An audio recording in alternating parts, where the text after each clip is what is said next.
Hallo almal en baie welkom. Ek is so opgewonde julle is hier. Is julle gereed om julle breinkrag 'n bietjie te toets? Vandag gaan ons eksamevoorbereiding sommer pret maak met 'n vinnige vasvraag oor alles wat met grootword te doen het. Goed so. Hier is die plan. Dis super eenvoudig.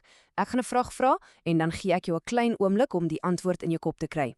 Dan wys ek die antwoord en dan gesels ons so 'n bietjie daaroor, net om seker te maak almal is op dieselfde bladsy. Klink dit goed? Awesome. Kom ons spring weg. Reg, ronde 1. Ons skop af met 'n paar belangrike woorde. Jy weet, hierdie groot woorde help ons om die hele proses van groot word net soveel beter te verstaan. Kom ons kyk hoe skerp julle definisies is.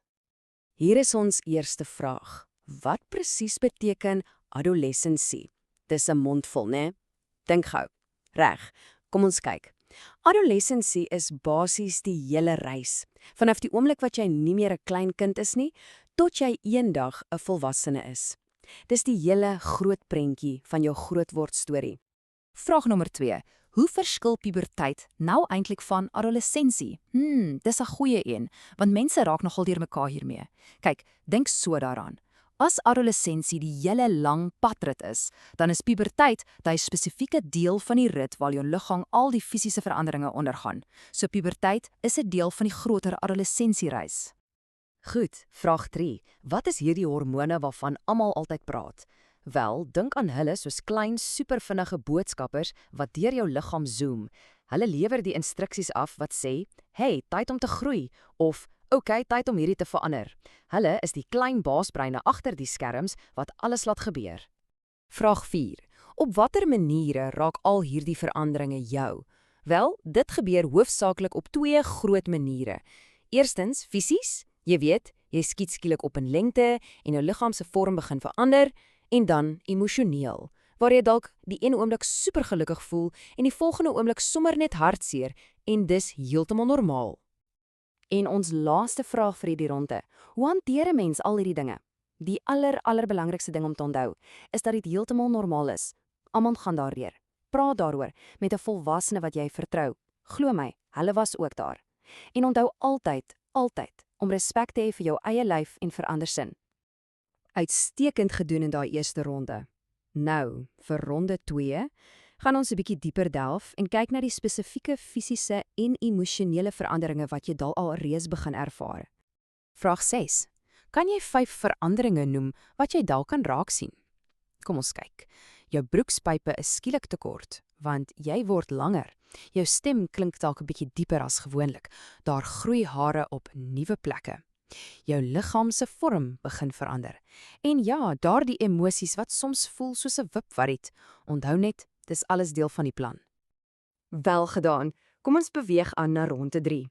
Hierdie een is nogal belangrik, want dit handel oor iets wat ons almal elke dag sien, die media, veral sosiale media en hoe dit ons oor onsself laat voel. Reg. Vraag 7. Hoekom is dit so 'n slegte idee om jouself te vergelyk met mense wat jy op sosiale media sien? Wel, dink daaroor. Wat ons daar sien is amper altyd net die perfekte weergawe. Dis soos 'n fliekplakkaat, dis geredigeer en gepoets, dis nie die regte deurmekaar lewe nie. En dit skep 'n standaard wat letterlik niemand kan bereik nie. Vraag 8, en hierdie een is baie belangrik. Wat maak jou nie wie jy is nie? Onthou dit asseblief goed. Die nommer op die skaal, hoe jou hare lyk of die handelsmerk van jou klere, niks daarvan bepaal jou waarde nie. Jou vriendelikheid, jou sin vir humor, jou hart, dis wat regtig tel. Jou ware waarde, dit kom van binne. Vraag 9. Hoekom voel jong mense soms slegter oor hulle liggame juis in hierdie tyd? Dink bietjie daaroor. Alles verander en dit voel asof alles gelyk gebeur. Dis amper soos om in 'n splinternuwe huis in te trek wat jy nog nie heeltemal ken nie. So dis heeltemal natuurlik om 'n bietjie onseker te voel terwyl jy aan al die veranderinge gewoond raak. Julle doen fantasties en ronde 4 is dalk net my gunsteling. Dit gaan alles daarom om te leer om jouself te aanvaar presies soos jy is en 'n positiewe beeld van jouself te bou. Kom ons kyk hoe. Vraag 10. Gee ons 5 stappe om jouself meer te aanvaar. Hier is 'n goeie plan. Nommer 1. Vier dit wat jou uniek maak. Praat dan met jouself soos jy met 'n goeie vriend sou praat. Kies vriende wat jou opbou. Sorg vir jou wonderlike liggaam met goeie kos en slaap. En miskien die belangrikste, onthou dat dit heeltemal oukei is om nie perfek te wees nie. Vraag 11. Hoe kan sport of dans jou help om beter oor jou liggaam te voel? Dink daaroor. Wanneer jy 'n bal skop of op musiek dans, fokus jy mos op wat jou liggaam kan doen, hoe sterk en vinnig en bekwam dit is, en nie net op hoe dit lyk nie. Dit gaan oor die pret en daai gevoel van krag. Vraag 12. Hoekom is dit 'n goeie idee om soms 'n blaaskans van sosiale media te neem? Want hoe minder tyd jy spandeer om na ander se sogenaamde perfekte lewens te kyk, hoe meer tyd het jy om jou eie regte, wonderlike lewe te geniet, saam met regte vriende. Dit help jou om te onthou wat werklik saak maak. En daar is ons, by die heel laaste ronde. Ronde 5 gaan alles oor dit wat jy maak, jou spesiale talente, jou passies en daai dinge waarin jy net uitblink. Kom ons maak sterk klaar. Vraag 13. Kom ons vul gou hierdie tabel saam in. Eerstens vaardighede. Dis die goed wat jy kan aanleer deur te oefen, soos om fiets te ry of 'n spelletjie te bemeester. Dan vermoëns. Dis jou natuurlike talente, die dinge waarmee jy sommer net goed is, soos om vinnige som uit te werk of 'n goeie storie te vertel. Laastens, belangstellings. Dis eenvoudig dit wat jy geniet en waaroor jy nuuskierig is, soos diere, videospelletjies of sterre kyk. En ons heel laaste vraag. Hoe word jy beter in 'n vaardigheid? Die antwoord is eintlik so eenvoudig, maar is ongelooflik kragtig. Dis deur oefening, oefening en nog 'n bietjie oefening. En wanneer dit moeilik raak, is aanmoediging van jouself en anders, soos petrol in jou tank. So moet nooit opgee nie.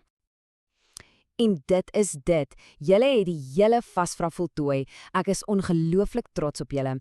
Julle het so hard gewerk en gewys julle is gereed vir enigiets wat voorlê. Fantasties gedoen. Voordat ek groot, wil ek julle net met hierdie een gedagte los. Onthou, almal se pad van groot word lyk anders, en dis juis wat dit so spesiaal maak. Jou pad is uniek. Wees ongelooflik trots op wie jy is en die wonderlike persoon wat jy besig is om te word. Totsiens vereers.